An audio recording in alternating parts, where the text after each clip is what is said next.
Now that we just reviewed the film The Drop Spot, I am now going to have a one-on-one session with Kagan, who is the writer, director, and producer of The Drop Spot. Good morning, no play. Today we start the day off with police needing your help locating a few suspects. Police said the gang kidnapped the man and held him over the bridge. I done came down. How can I help you, sir? Doing Wait a minute, nigga. Let me look at the menu. over under. Niggas want my See, you need to stop dating online and meet a brother the old-fashioned way. over under. We been taking chances. What about Mike? Y'all be flirting all the time and you know you want to get some of that coochie. She can't even hear me. She got her headphones in. Look, Black. I need this done as soon as possible, man. All right? The address is on this paper right here. Black. Come on, man. Let me make that drop for you. Come on. Let me do it, man. Kilo, you just almost got shot a second ago. Man, look, I apologize, man. I don't have your drugs right now. I get paid by $500 every week at the shop, you know what I'm saying? Maybe we can work out a payment plan or something. Motherfucker, is this like a credit card company or some shit? Ever since niggas seen the first season of Power, he been Big wild. Rich Town. Yeah. Look, man, I don't know what this is about. He for damn sure ain't no motherfucking ghost. Al Black. Meet me at the drop spot. Bag not here. What? Oh, no. This can't be happening, bro. I left the bag right there. Now who could've took it?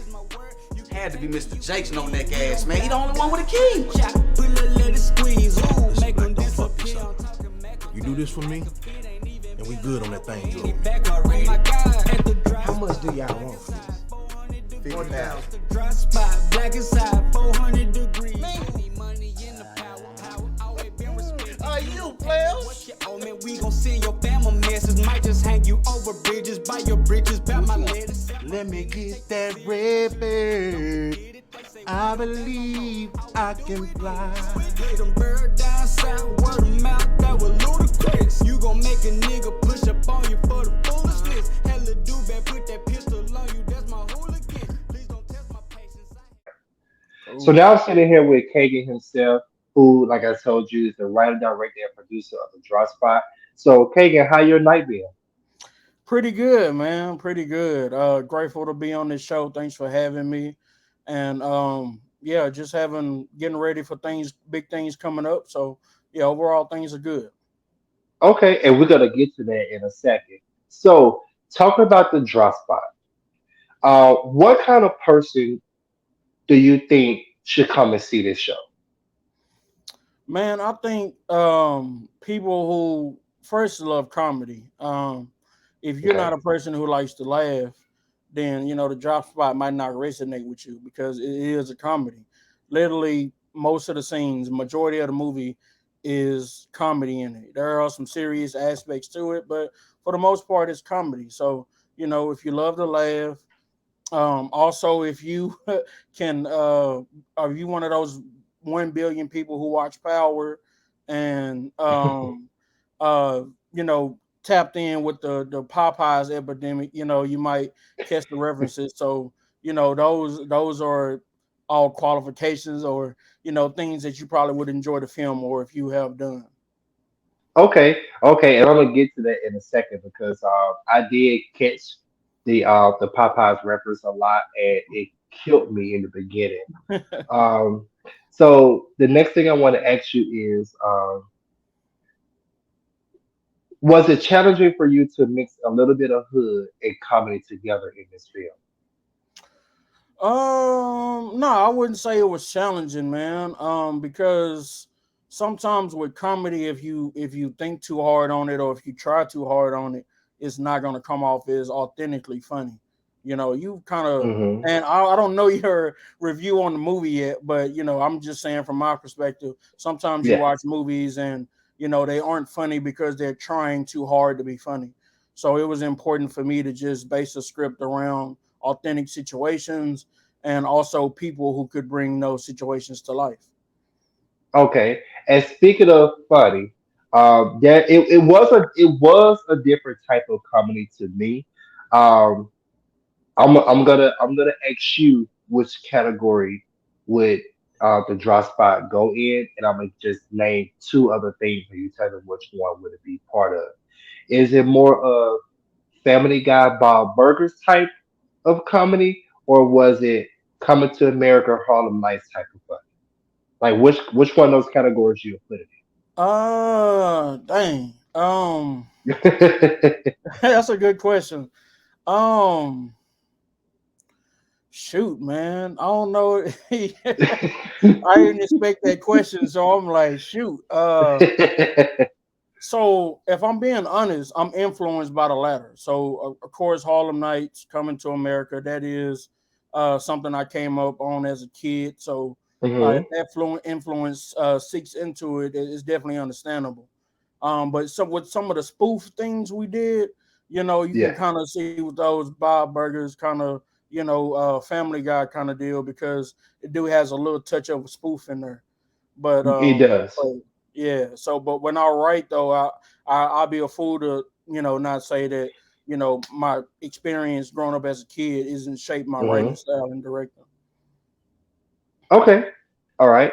So speaking on the film, what are some of your favorite scenes from the drop spot? And I'm gonna tell you Um, my favorite one real quick. My favorite yeah, go one ahead, man. is when Sticks. It was the second time we saw Sticks with the when Corey character came in with the guns again, and the guy was so eager to shoot. He wanted to shoot one of the guys so bad, and that whole scene, especially when Sticks was like, "Why you so eager to shoot your gun?" Like I don't know why, but it's just the way he said. Like his committed time is everything. That's my favorite scene. So, what would be your favorite scene of the draw spot? Man, I'm sure you asked the director that this is gonna be a tough question because the whole thing is my favorite. But man, I would say I really like the scene between Mike and JD when JD first comes to JD house when he's discovered that he has drugs. That whole kind of Okay. interaction, JD's interaction, Mike's interaction, because Mike is kind of panicked. He's not sure what to do, and JD Hmm. he can't be serious in this moment, so it creates for a funny moment to me. Okay. Okay. I can see that. I can see that. All right. So now, speaking of funny, um, there were a lot of funny moments in the film. Was it written in the script for the comedians that you had in the I'm gonna say the play in the film, or did you allow them to improv a lot of their lines? So I would say, man, it's about 70% script and about 30% improv. Hmm. When I'm doing a comedy, I was hitting on earlier that I really like for it to feel organic, and so I feel like I cast well when it comes to comedy because I can get a sense of if the actor is going to be able to bring this character to life, and usually Hmm. if I cast them for it, it's because I feel like they're going to bring more to the role and be able to insert things like ad libs and things like that that'll make the moment even funnier. So with people Right. like Jamal, with Casey, with JD, JT, I'm sorry. It was to let them guys just go and do a couple things to get the most organic and funniest moment, was a joy for sure. Okay. And then there's a second part to this question. Do you think it's hard to write for comedians in a movie overall? Yeah, I think if you're trying to write to where you're trying to tell the comedian this is funny, you know, I'm writing this for you to be funny. And what Hmm. I mean by that is if you, like I was saying, trying too hard earlier, if you're trying too hard to make this person shine in his role, I think it's gonna come off as one of those moments where you're like, he funny, but he wasn't funny in the role. You know what I'm saying? Right. So Right. with me, what I try to do is I try to let them whatever I wanted them for, whatever I saw in them, I want them to bring that, to life in this film. So I'm not gonna be too much of a, micromanager there or whatever to where, it takes away from what they bring to it, their essence. So, I like to let them do them just around the scenario really that I had created. Okay, and I asked that question because I find it hard to be funny on paper. Of course, I could go back and forth, with jokes with people. I just feel like I just naturally would say things and people say it's funny, but then I had some people say, well, why you don't do stand up? Why you ain't try to, write a comedy script? I Right, don't know how. I can't do it. When I say the things I say or do the things I do, it just come out naturally. I don't think about it. I just do it. So right. try to put it on paper, I can't. But if I do write a film or a play that has some kind of comedic things in it, I would hire somebody I know who could kind of take those lines and be like, okay, I see where you're going. I'm gonna go ahead and do what you was trying to do, and I'm okay with that because you would be better at writing something funny than I can. So, um, yeah, that's why I asked that question because it's hard for me to do Man, I it. think Forte, I think that is much about having the audacity, really, because comedy is so Okay. subjective. You know what I'm saying? Like it's a bunch of, for example, Chris Rock, his special just came out. A lot of Mhm. people think that it's not funny. Some people who are maybe his fans think that it is funny. So Mhm. a comedian that big though still has this contrast of people saying you're funny versus not funny. So it's all going to be subjective. To me, I just be having the audacity to say I don't care.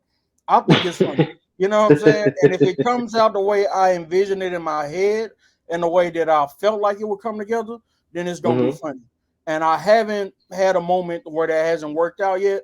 So that only builds my confidence.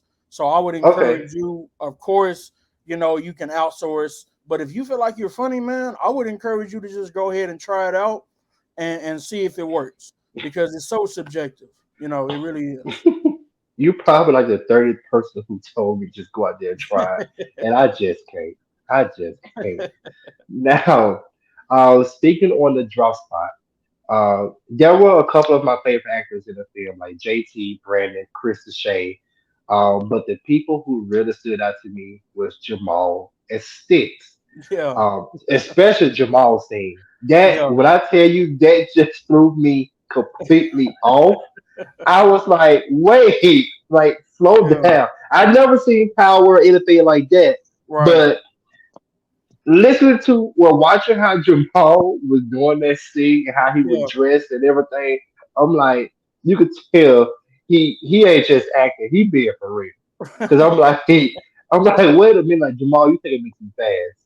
Yeah. Um, how was it working on set with everybody and trying to hold back the Oh my God, brother, man, listen. Every shoot day was a challenge. Of course, it's a comedy, so there's not really gonna be too many days where we're not shooting something funny. laughter? And this cast, the chemistry, the feeling, it was so beautiful. Um, I don't use that word lightly. I really mean that. The energy, it was Okay. amazing. I truly felt like we were creating something that I felt was special at the time when we were shooting this.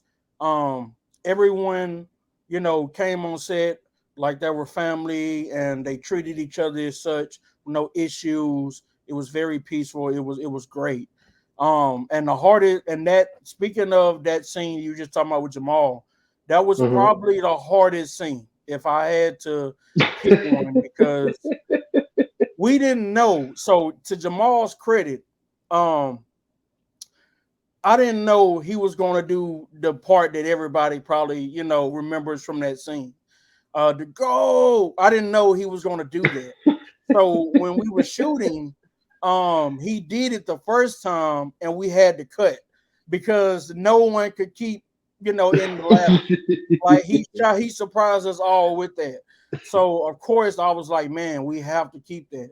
So we reshot it after we got our laughs out, and but yeah, that's when I was saying about picking people that I felt like would bring the Mhm. character to life. The first time I met Jamal in person, it was on the set of a film, Christmas on My Block, by the Marcus Right. Bailey.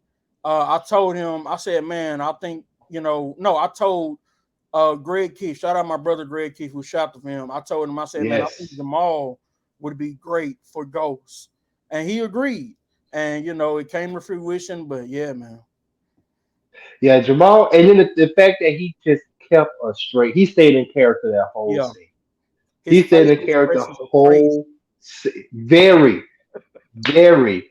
Yeah. Um, Another scene that took me out was the scene between JT and Latoya in the office. Oh yes. Let me tell you something. Now I know how strong of an actor JT is. I know how Right. strong of an actress Latoya is. But I felt like Latoya wanted to break character so bad the moment JT flipped. Oh When he flipped man. out, I'm like, cause the way she kept turning around, looking at the door, and then looking back, it's like it just threw her so off guard. Did y'all knew Right. that he was gonna do that? No, so this is the thing. This is the thing with that scene.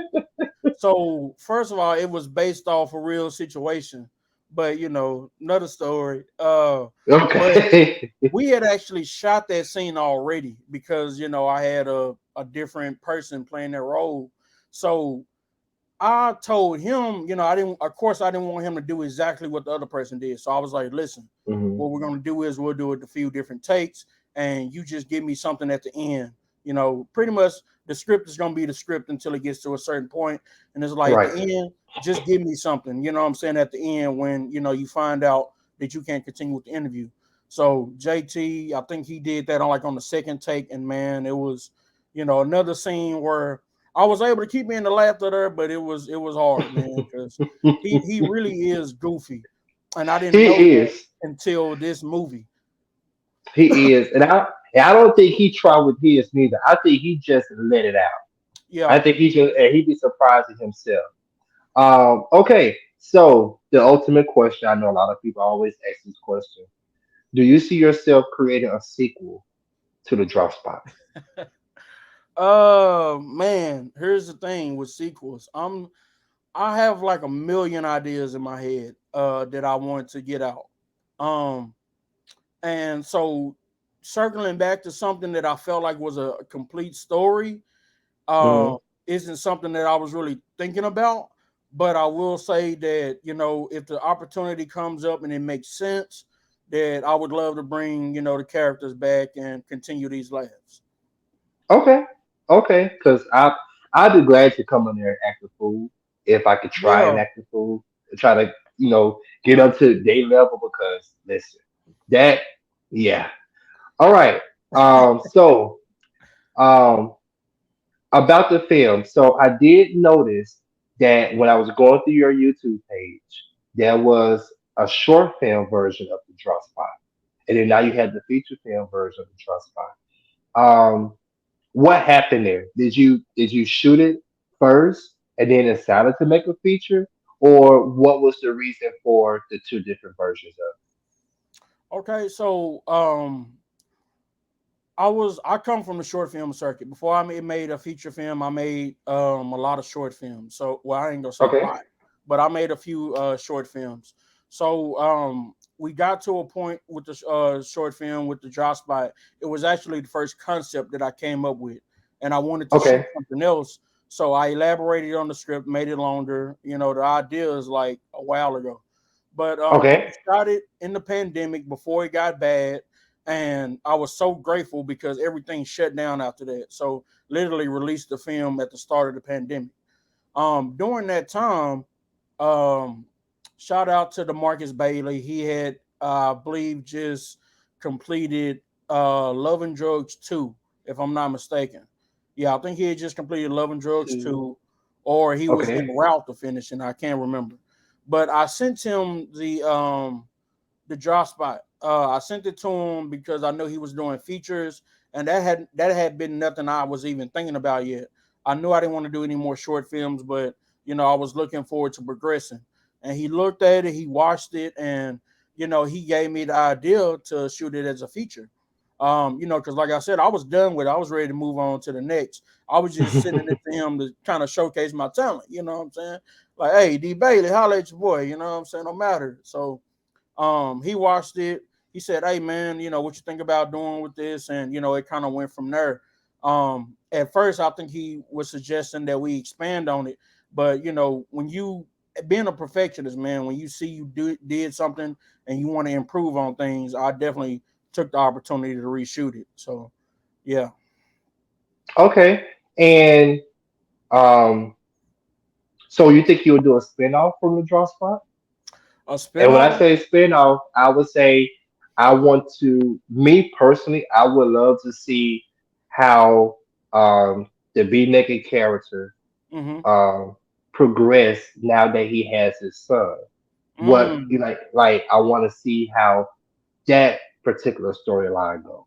Because you put it in there Right. and I'm not gonna say it felt like it was just dropped in there, Mm-hmm. but it felt like you could go somewhere and expand on that. Right. It just, build another concept based off of his character and his situation with his family.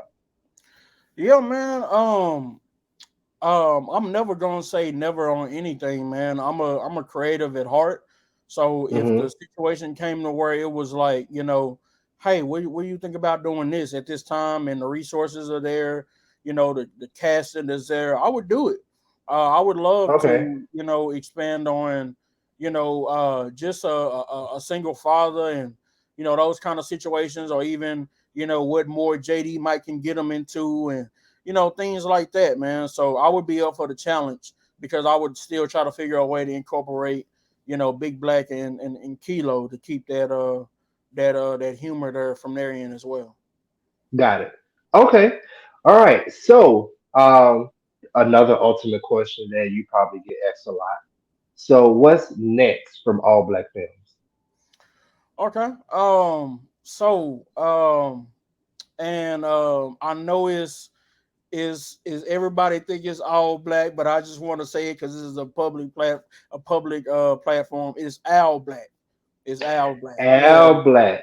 Yeah. Okay, so let's pause. Let's go back real quick. Okay. I'm gonna throw a little special effect on this, a little wide special effect on this.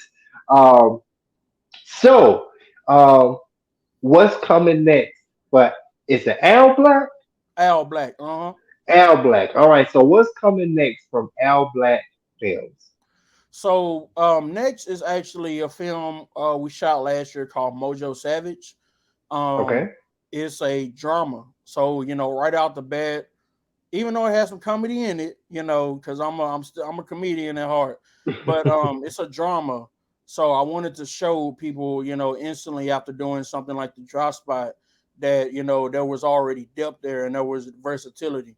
I didn't want to get labeled as just a comedy writer or comedy filmmaker. So Mojo Savage is a drama about a music artist in Dallas, Texas, who overcomes tragedy to get back ultimately to what he loves, which is music and the people that he loves. So it stars Juice Leroy, who is a phenomenal artist here in Dallas, Texas, as well as Okay. Rakim Al-Jabbar, who is also a music artist in Dallas, Texas.